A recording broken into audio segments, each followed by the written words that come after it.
a very few people in Belobog know of the existence of the Stellaron. Those that do would never associate it with the Fragmentum or Eternal Freeze.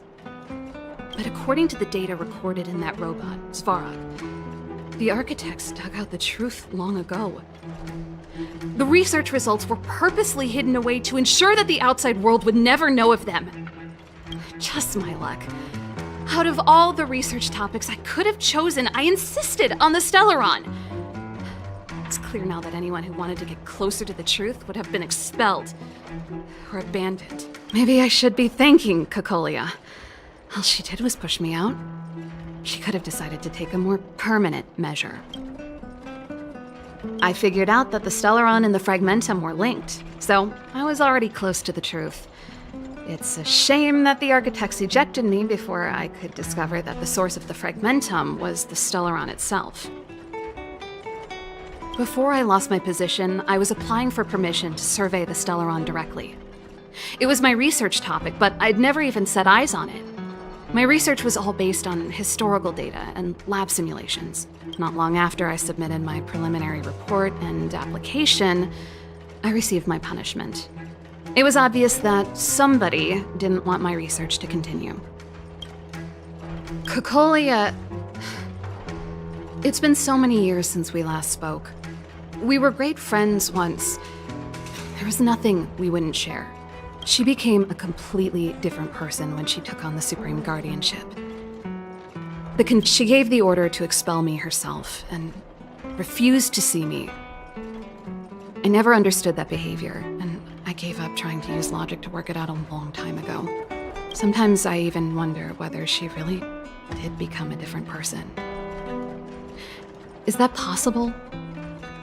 Perhaps there's a single guardian consciousness that gets handed down from generation to generation, and the real Cocolia has already vanished.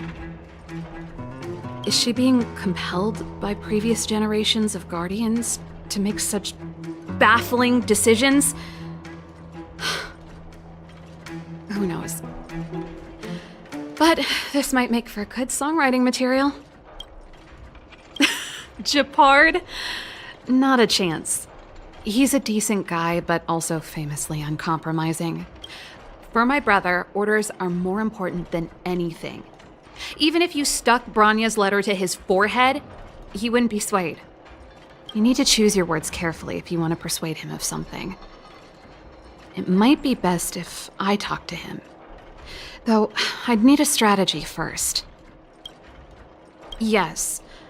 I never observed it directly, but I used lab simulations and outbound surveys to establish a rough location. According to the survey results, the Stellaron is likely to the north of Belobog, somewhere in the vast snow plains. We must locate it as soon as possible, ideally before Cocolia takes action. Can you tell us the way? Not a problem. I was thinking the same thing. But I'm afraid telling you might not be enough. The area to the north of Belobog has been more or less swallowed up by the Fragmentum. If you want to get to the northern snow plains, you'll need to get past the Silvermane Guard restricted zone on the front lines first. Even if you get past the restricted zone in one piece, you'll have a whole heap of Fragmentum to deal with. Yes, that's where the main force of the Silvermane Guards is stationed. They've consolidated their position there in order to resist the encroaching Fragmentum. It sounds like the three of us and Zila might not be enough. Why don't we go back underground and get Wildfire to come with us? I fear we may not have the time. Hey, enough pessimism. Back in my official capacity days, I spent a lot of time in the north. I got to know the soldiers and officers on the front line very well. This calls for brainwaves, not brawn waves. How about I take you over myself? Really? Great! Phew. It's less scary if someone you know is leading the way. I want to see the Stellaron too, you know. It was my research topic for over a decade. You don't get that many decades in life. That's settled then. There's no time to lose. We should head out as soon as you're ready.